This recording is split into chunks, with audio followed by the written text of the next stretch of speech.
morning, all. Good morning. Oh, I love a full house. Look at this. As we enter into this service, let me remind those of you in the sanctuary, now would be a good time to silence your cell phones. And those of you participating via Zoom, you have been muted by our host. Also be advised that this service is being recorded, and with the exception of joys and concerns, will be published online. Finally, if you wish, take a moment to arrange your own chalice at home.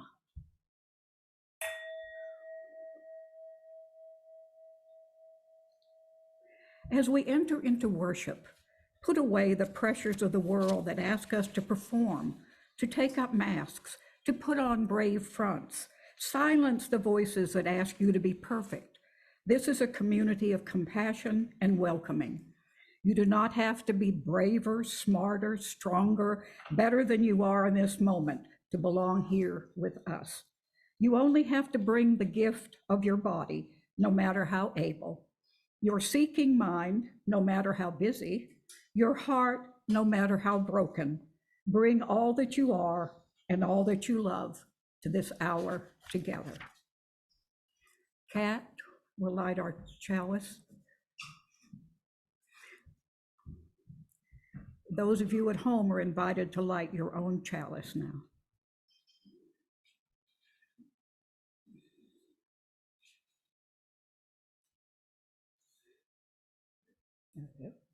You can just stick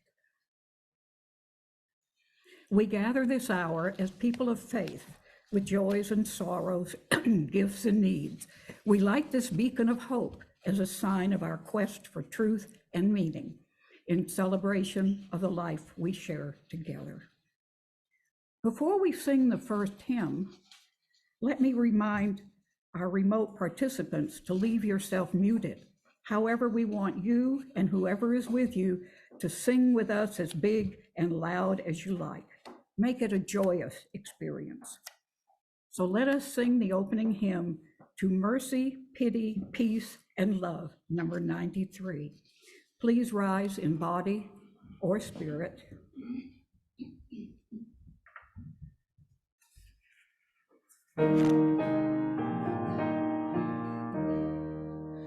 To mercy, pity, peace, and love, all pray in their distress, and to those virtues of delight return their thankfulness, return their thankfulness. For mercy has a human heart, and pity a human face, and love the human form divine, and peace the human dress, and peace the human dress. Then everyone of every kind that prays in deep distress, praise to the human form divine, love, mercy, pity, peace, love, mercy, pity, peace. Good morning. My name is Judy Butler, and I'll be your worship associate this morning. Welcome to the Unitarian Universalist community of Cambria. We're glad you have joined us today. Our UUCC sanctuary sits on land that the Salinan and Chumash indigenous peoples historically inhabited. We honor their contribution to this region and give thanks for the opportunity to gather in faith on their unceded territory. Let us respect their legacy and protect their history as we occupy this sacred space. As Unitarian Universalists, we celebrate religious diversity and welcome all who journey in search of faith and spirituality. The UUCC is a lay-led congregation run by the democratic process. We invite speakers from different religious traditions and spiritual or scientific backgrounds to speak at our pulpit. We encourage presentations covering a variety of topics and areas of interest that connect with the UU 7 principles. Today's service centers on the second principle. We affirm and promote justice, equity, and compassion in human relations. Compassion is something that we can easily act on individually. We can demonstrate openness, give people respect, and treat people with kindness on our own. But we need one another to achieve equity and justice. It points us to the larger community. It promotes collective responsibility. It reminds us that treating people as human beings is not simply something we do one-on-one, but something that has systemic implications and can inform our entire cultural way of being. I'd like to extend a special welcome to today's guests and visitors. We're glad you joined us this morning. I do see some, I take my glasses off. I do see some visitors this morning. Welcome. If you're not on the mailing list, please visit the UUCC website at uuccambria.org so that we can keep you informed about all of our activities. Members and friends, please check out what's happening. The e-blast sent you every week. It's a great way to keep up to date with our latest news. And if you wish to see this or any of the past Zoom services, the recordings can be found on the UUCC website and on Facebook. Now, the membership committee invites non-members to consider joining the UUCC. Please contact Diane DeMarco. Diane, raise your hand. There she is in the back. Contact Diane if you're interested. Thank you. So again, good morning and welcome to everyone. The affirmation is both a recognition of the nature of this community as well as a promise to which we aspire. Let us now sing the affirmation. Love is the spirit of this church, and service is its prayer. This is our great covenant, to dwell together in peace, to seek the truth in freedom, and to help, and to help, and to help one another.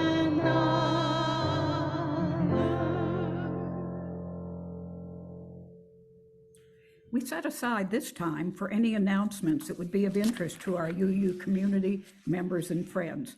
Please keep your items short and to the point. If something needs more explanation, contact the person after the service. If you'd like to make an announcement, please raise your hand. Okay, I see Janet. You want? Yep.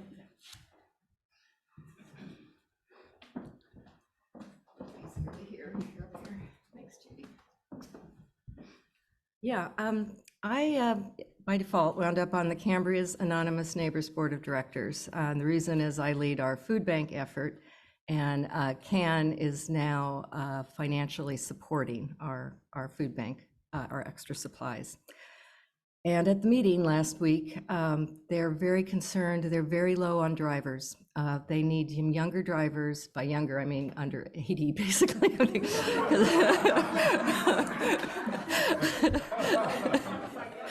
So no, we all qualify, or most of us, not all of us.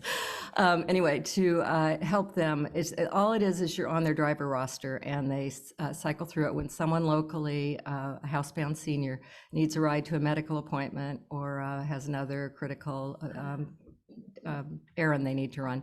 CAN sends a driver to pick them up and take them, and many of their existing drivers are no longer able to drive out of Cambria, so they're really in kind of a pickle. So I'm just putting out the word. If you or anyone you know might be interested in being on their roster, they do reimburse for gas.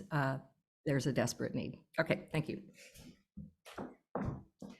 I can vouch for that. My husband drove for them for a long time, and I think he misses it. He really enjoyed it. Jan? I'm going to demonstrate something. Check. Write it out, sign it, fill in a hefty amount. This is my personal check, and I'm going to put it right in here. And presto magicio, we have a higher balance in our scholarship fund. Please, please, please consider donating. We just got our Leffingwell applications yesterday, and they are, everything's heartbreaking, everything's heartbreaking. So please, please contribute. Thank you. Put scholarship fund in the memo, sorry, yes. Who else had here in the, Diane?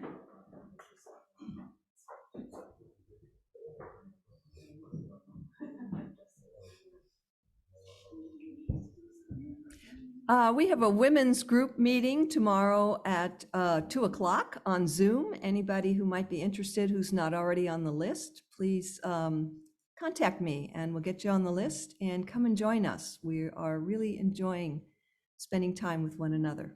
Thanks. Oops. Fight your point. Good morning. If you happen to be in Atascadero this afternoon or would like to go out to Atascadero and enjoy some lovely music about the outdoors, the Atascadero Community Band is doing a concert today at 3 o'clock at the Atascadero Bible Church, ACB at the ABC.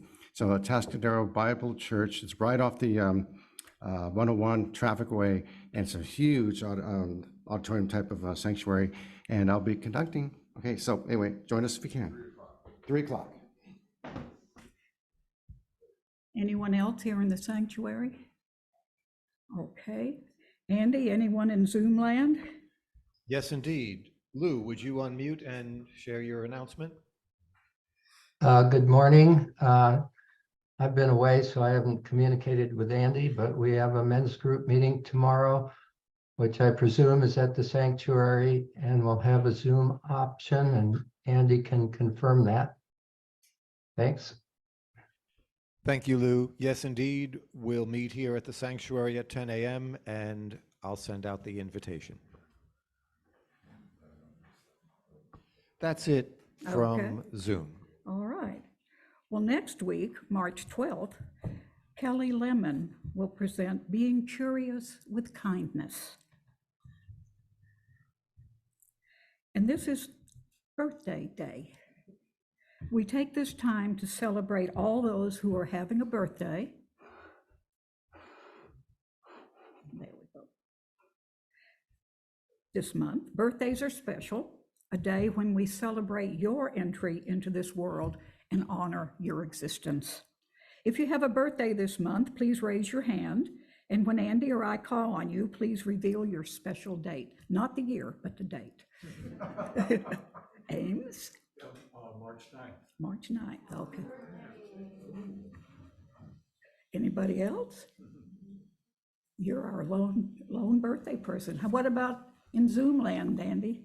No hands raised. No so- hands. Okay, you get the award today. Sharing together, excuse me, some of our personal and significant joys and concerns bring us closer. Thank you. Bring us closer as a faith community. We invite you to share the milestones that are deeply felt as part of your personal life. Express a gratitude or perhaps offer an acknowledgement. But please be mindful and considerate of all who come to worship with us this morning. The collective flames of these candles embody all the joys and concerns which may have gone unspoken today, but are also deeply felt in this community. Please join in singing the response.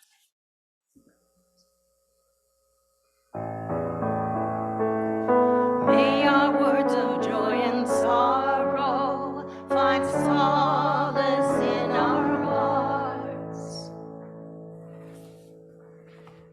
The first reading today is from William Shakespeare's The Merchant of Venice, Act 4, Scene 1, in the words of Portia. quality of mercy is not strained. It droppeth as the gentle rain from heaven, excuse me, upon the place beneath. It is twice blessed. It blesseth him that gives and him that takes. 'Tis mightiest in the mightiest. It becomes the throned monarch better than his crown. His scepter shows the force of temporal power, the attribute to awe and majesty, wherein doth sit dread and fear of kings. But mercy is above this sceptered sway. It is enthroned in the hearts of kings. It is an attribute to God himself. And earthly power doth then show liketh God's, when mercy seasons justice. Therefore, Jew, though justice be thy plea, consider this, that in the course of justice, none of us should see salvation. We do pray for mercy, and that same prayer doth teach us all to render the deeds of mercy.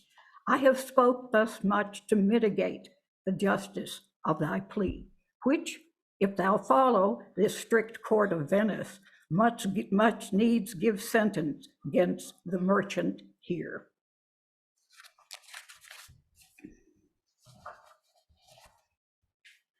Let us now join in a time of meditation, of prayer, and of silence. Let us seek the quiet and the calm, laying aside our struggles. And in the silence, may there be a reverence in our hearts, a thankfulness within our spirit, and a deepened understanding of the meaning of our lives. Let us enter the stillness.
May we find the compassion and empathy we need to strengthen relationships. May we find ways to love each other well. May we not judge or condemn, but rather build a beloved community. The second reading is an excerpt from Baha'i Teachings by Christopher Buck. The idea that God is merciful is widespread among world religions. Mercy is often associated with forgiveness for sin.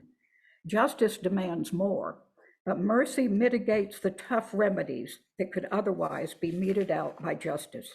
Certainly, someone who is in authority, such as a sentencing judge, within the constraints of criminal law and procedure, has some discretion to show mercy by mitigating or commuting a sentence, depending upon the facts or circumstances.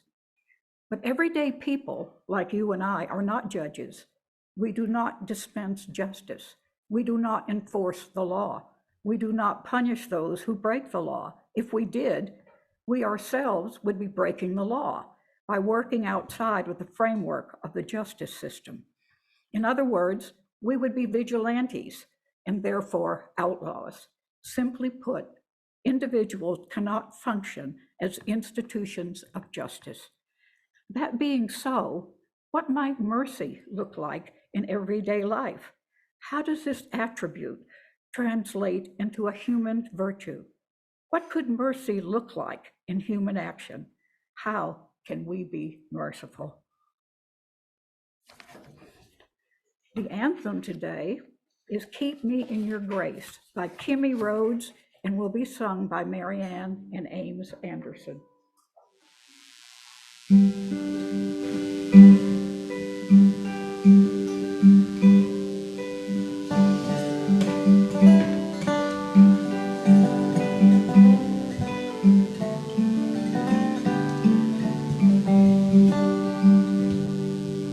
Keep me in your grace, help me show the world of better things. When my voice is weak, hear my plea, sing for me. Help me to believe there's a way to be what I can't be.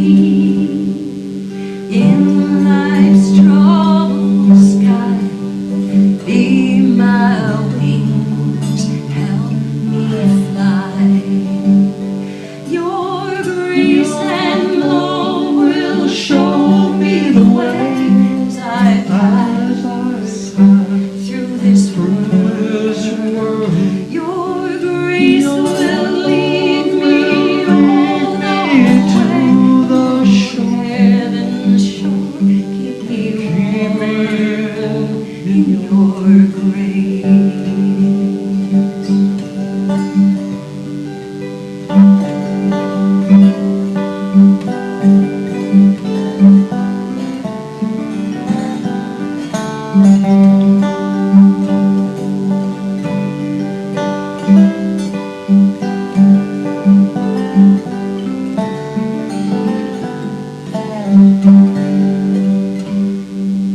This my prayer to you, see me through to beyond the blue. Hold me in your love, I'll be safe in your grace. Your grace and love will show me the way as I pass through this world. Your grace will lead me all the way to heaven's shore. Keep me warm in your grace.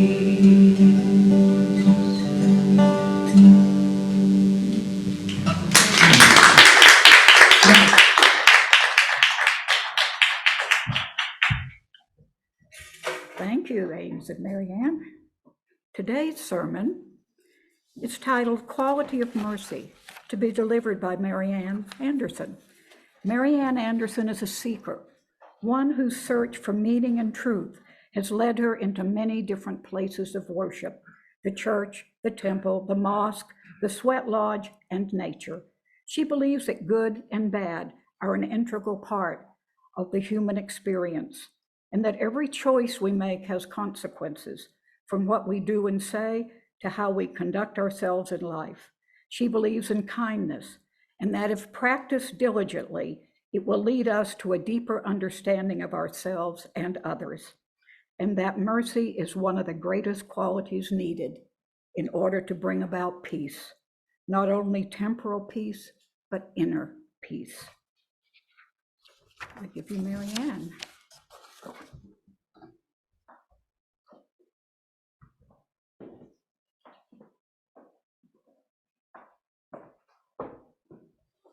Thank you, Judy. Good morning, all.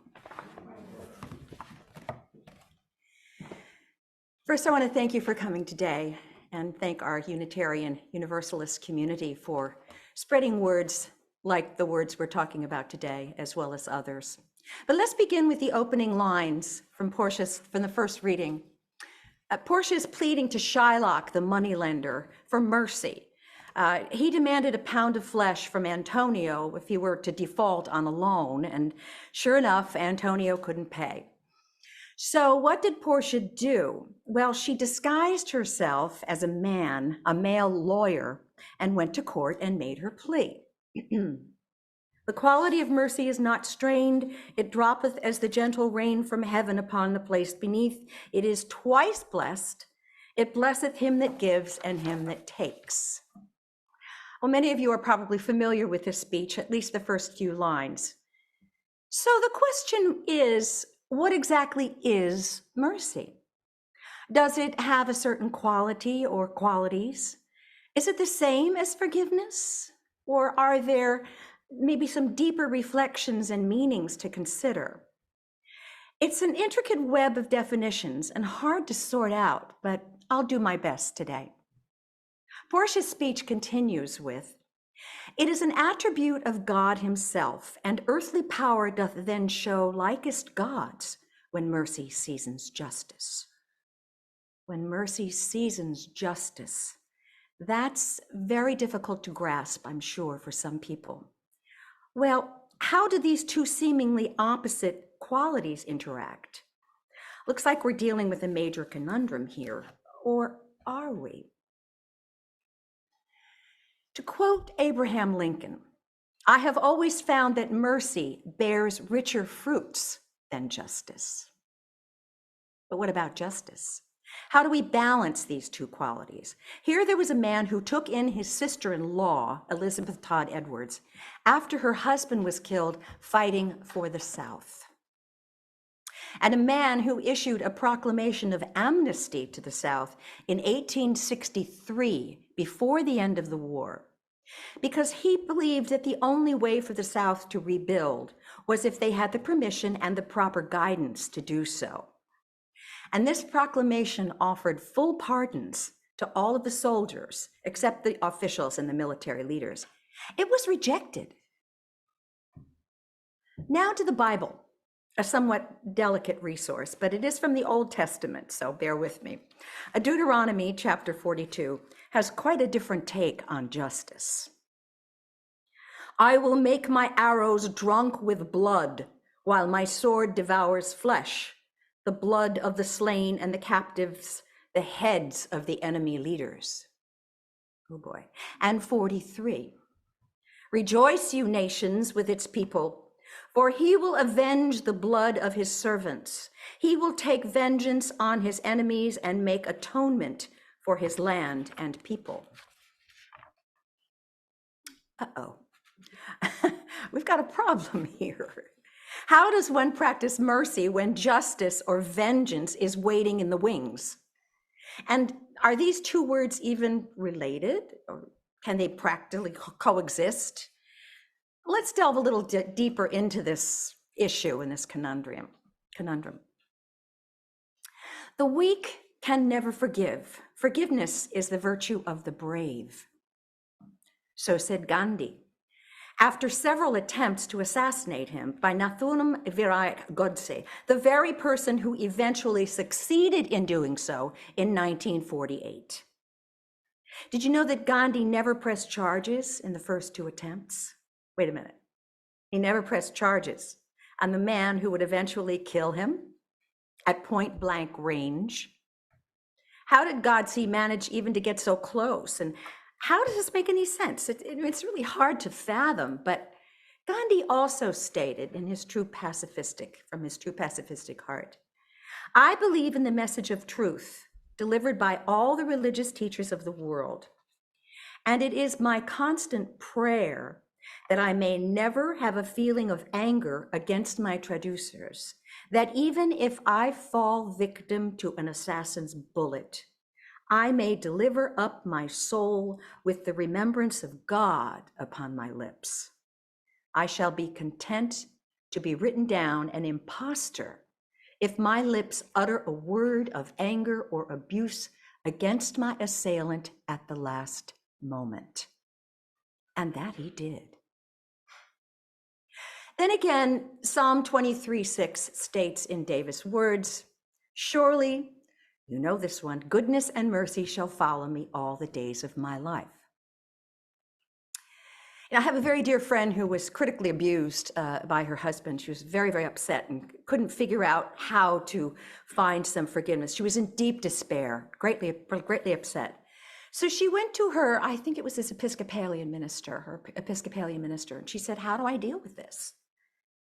Well, he reminded her in Christian terms that as Jesus was nailed to the cross and was dying, his last words were, Father, forgive them, for they know not what they do. Well, was this because those people who crucified Christ were ignorant of the kangaroo court that had convicted him? Perhaps. Maybe they believed that he deserved it. Or perhaps because Jesus felt that being still in human form, he relied on Father God, who is the omnipotent divine, who has it in his power to forgive, that we as human beings do not have it in our power or our ability. It's something more to ponder here. Either way, my friend was very consoled by that. Funny, she said, how easy it was to let go, knowing that the decision to forgive was not in my power, but in God's power alone. I don't know if any of you are familiar with the new film called Women Talking. I know it was shared in the men's group. And it's a very delicate, difficult film to deal with about the ravaging of young girls by the men in their Mennonite colony and what to do about it. It's a tremendous discourse on forgiveness and justice, and I highly recommend watching this film. Well, for those of you who follow the Christian way, this all might be easy to understand and digest and accept. There are others, though. There are other ways of believing. An atheist friend of mine told me she took a different position on the word mercy. She says that it's something earned by experience, the experience of pain and even persecution, and that suffering leads to compassion, an important component of mercy.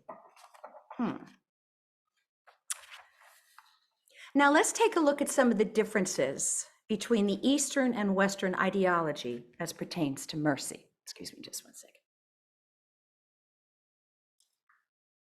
And who represents these qualities?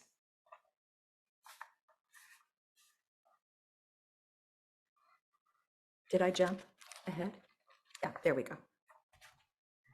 This is from the University of Dayton Marian Library, the Mother of Mercy. To enter into fruitful religious dialogue with Buddhism, experts in Asian theology advise to highlight mercy and passion. These two themes are representative of the Buddhist doctrine. As Jesus died for the sins of man, Buddha suffered ascetically in order to free people from the pains of earthly existence. It blends into one, Mary, Mother of Mercy, and Guanyin, or Guan'um. In China and Korea, she was represented in the feminine form and is venerated as a gentle and compassionate Madonna.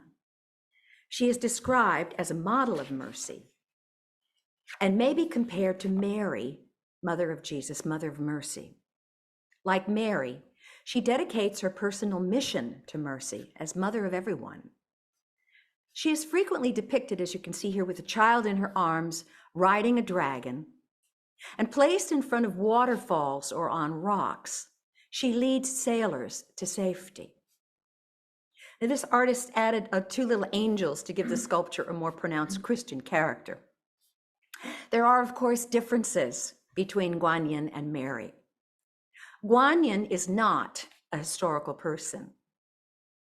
Legend describes her as a princess, Miao Chun. As idealized woman, she personifies the Buddha in Mahayana Buddhism, but she is not a goddess, just as Mary should not be mistaken with a feminine face of God, although some do. Guanyin is the bodhisattva among many other bodhisattvas. And bodhisattvas are enlightened beings who choose to stay on earth as examples, accessible examples for Buddhist faith to follow. Her mission is mercy, and she leads to nirvana, just as Mary's mercy leads to the cross, the source and reason of God's mercy. Now here comes another big challenge. Are mercy and forgiveness the same thing? How does one forgive acts of cruelty and evil, such as the Sandy Hook Massacre or the Emmanuel Church in Charleston? And what about the Holocaust? Well, most of those people who forgave were motivated by one major factor, their faith. May God have mercy on your soul, one of the church members said. Let us remember also the story about Jesus on the cross. And then there's the mother of Sandy Hook victim who said, on a personal level, it is impossible to imagine being able to heal from the devastation of kneeling on the frozen earth beside your baby's grave. But she went on to say, surrendering debt takes time and does not mean forgetting. Forgiveness releases another from the debt you feel owed and gives your heart permission to heal rather than keep score, and has more to do with us than them. And I'd like to invite Ames up again to do another song called Sweet Forgiveness. I want to thank Ames for joining us today. He's a little camera shy, but It's my birthday. and he's playing the dobro, which is, I'm sure many of you might know what it is. You want to say what that is? Yeah, this is Doe's Bro. No, it's an acoustic guitar developed by the Dopera brothers in the 30s with a resonator and some speakers to make it a really loud acoustic instrument to compete with big horns and stuff in the orchestras. So, but then they raise a nut here, and so you can sort of slide it with a bar versus play it like a guitar. So it's Musical aside to lighten up the content of this. Sweet forgiveness, that's what you give to me when you hold me close and you say that's all over. You don't go looking back, you don't hold the cards to stack, 'cause you mean what you say. Sweet forgiveness, you help me see I'm not near as bad as I sometimes appear to be. When you hold me close, you say that's all over, I still love you.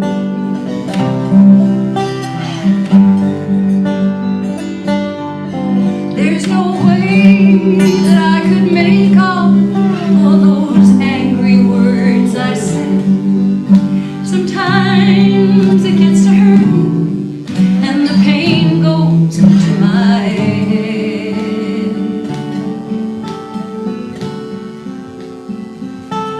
Sweet forgiveness, dear God above, I say we all deserve taste of this kind of love. Someone who will hold our hand, whisper I understand, I still love you.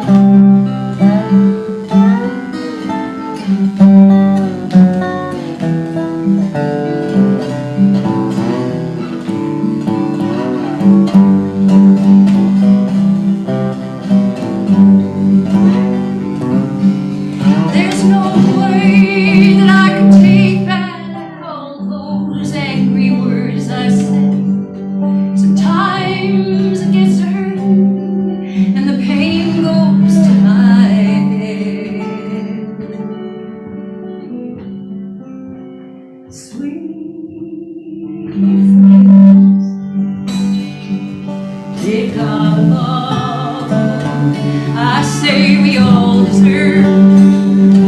Taste of this kind of love, someone who will hold your hand, whisper I understand, and I still love you.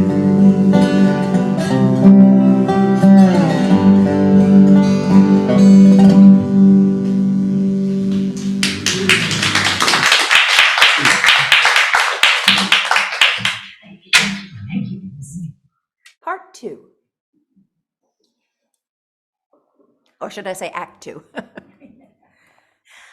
us now return to the subject of mercy as in the 7 corporal works of mercy, and see, interestingly, how parallel these qualities are with our UU principles.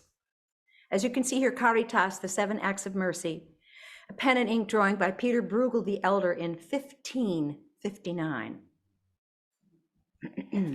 We're going anti-clockwise, starting at the bottom right. 1, feed the hungry. In my opinion, there are too many children in our very country who aren't getting proper nutrition, and this is a travesty. It's either school lunches filled with carbs, or there's not enough food at home, in the home. Yeah, we have food banks, we have food pantries that are often emptied out before they're even stocked. And we now we have people here who drive, and people even in our community who are food insecure.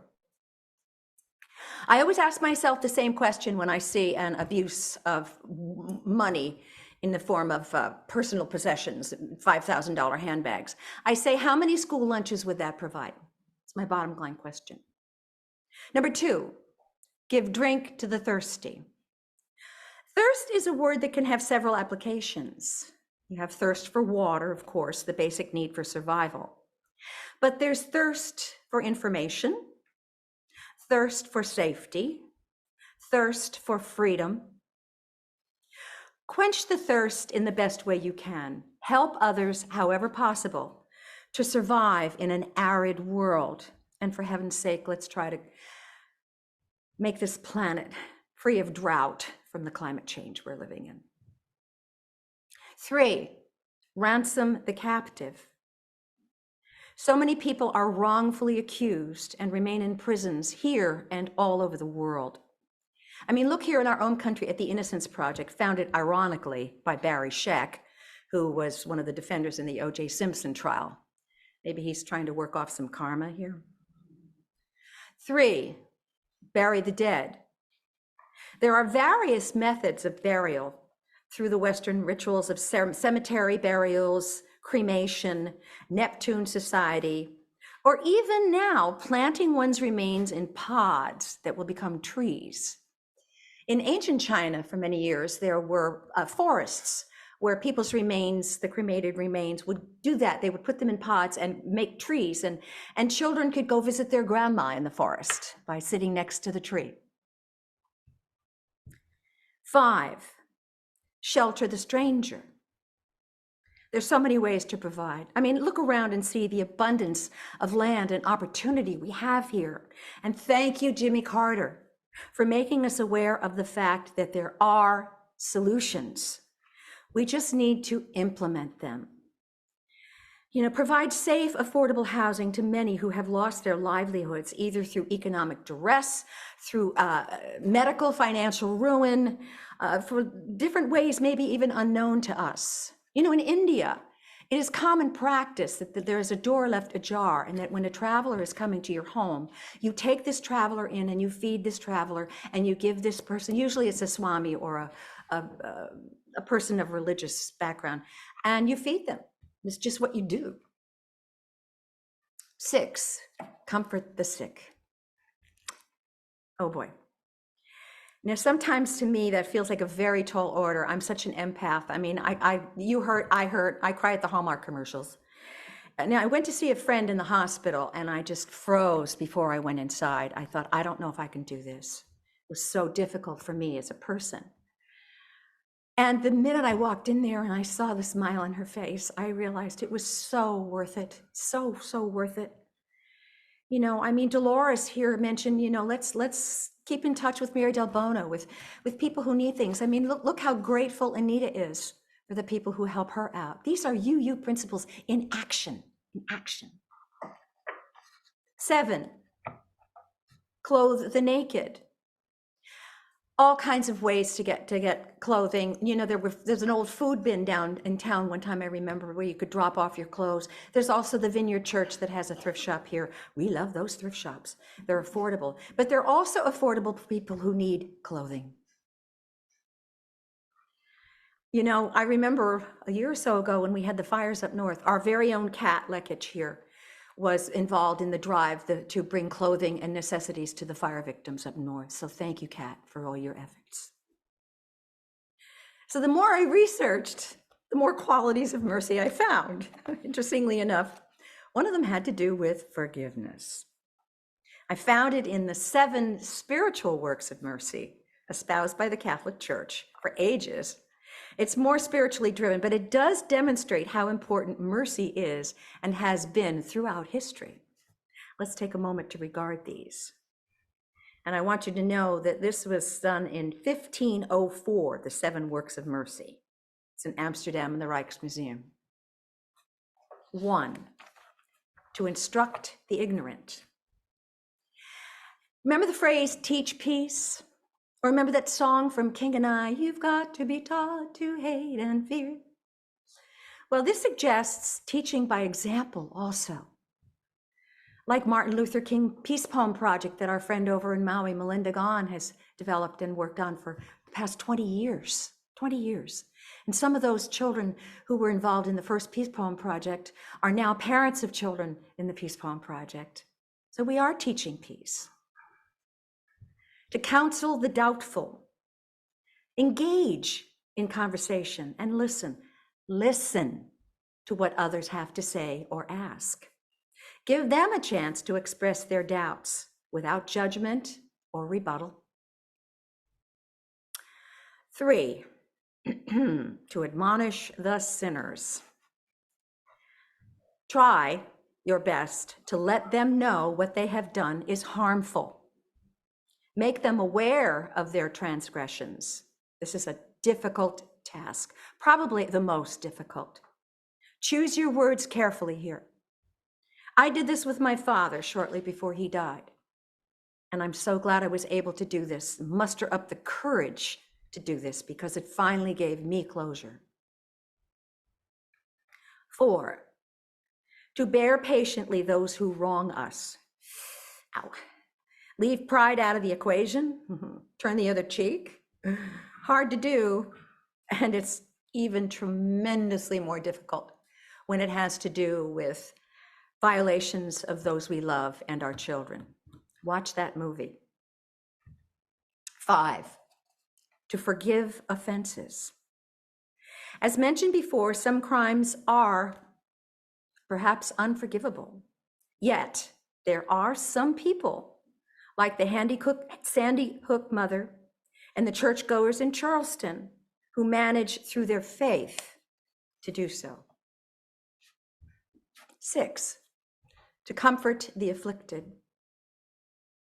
True story.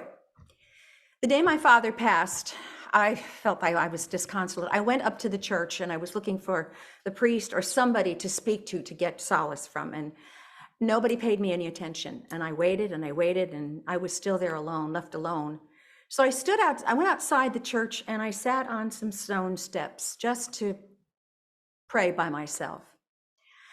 And a woman I didn't know, never seen before, came up, sat down next to me and sat with me. Didn't say a word, didn't introduce herself, didn't ruffle around or anything. She just sat with me. And after about maybe 10 minutes, she put her arm around my shoulder and then she got up and walked away. To me, that was one of the most beautiful expressions of compassion that I have ever experienced in my life. 7, to pray for the living and the dead. I once heard a talk called Go to the Funeral. It does make a big difference to the family and loved ones and those who cared about it, this person. And it also connects you to a higher source of solace. Your presence matters. So how does one really truly define the quality of mercy? As you've heard, practicing this quality might be a lesson in sainthood, but better yet, it's something to strive for, no matter how difficult the task. You can easily see how close these qualities reflect our UU principles. To me, mercy is like yeast that rises slowly with the warmth of an oven. It is like water that finds its way to the sea. It's like fire that can provide light and warmth. All around the world, we find the importance of the quality of mercy in practice. Through centuries, it's played an important role in society as well as religion, not to mention literature. But I've really enjoyed delving deeply into this subject and have learned quite a lot about it and about myself.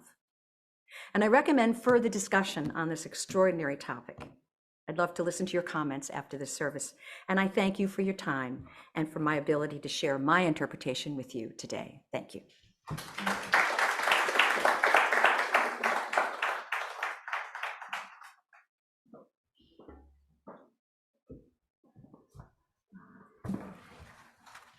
Oh, that was wonderful, Marianne. So much to think about. The morning offering will now be given and received. Please remember we are a self-sustaining congregation and provide all financial resources for our many ministries. We recognize the spiritual value of generosity and invite you to participate. If you're viewing this service remotely, please use one of the methods shown on the screen. Thank you.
Thank you, Jan. Our thanks for all gifts given and received for the work of this community.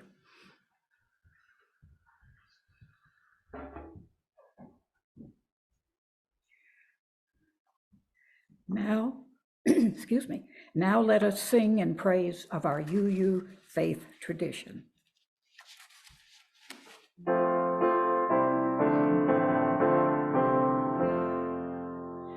From all that dwell below the skies, let faith and hope with love arise. Let beauty, truth, and good be sung through every land by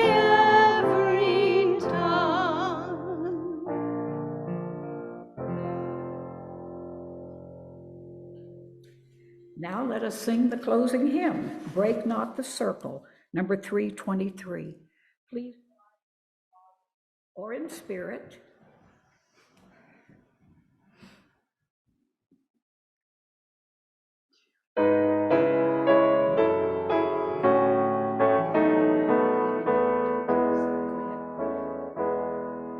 Break not the circle of enabling love, where people grow forgiven and forgiving.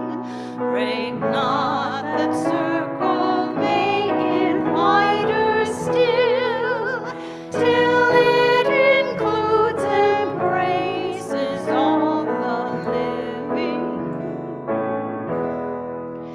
Come wonder at this love that comes to life, where words of freedom are with humor spoken, and people keep no score of wrong and guilt, but will that human bonds remain unbroken.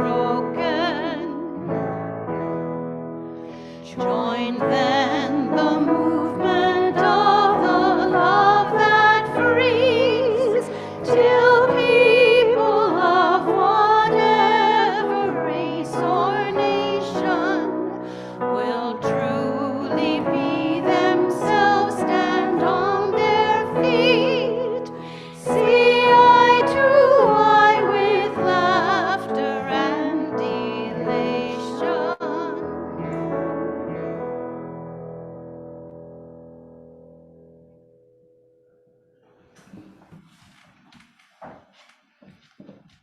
As we prepare to extinguish the chalice, let us recite the valediction.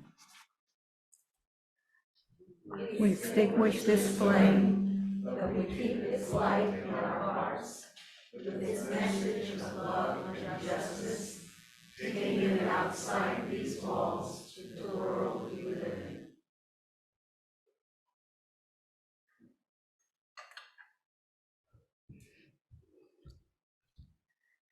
After the closing words, we encourage you to take a seat for questions and comments. Now let's form a circle and join hands.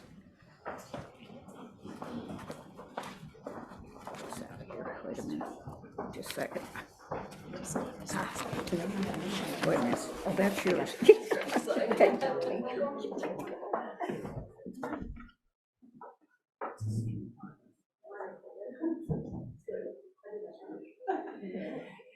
Whoever you are, wherever you go, look deep inside and try to remember how you felt when you were either the forgiver or the forgiven. Go in peace.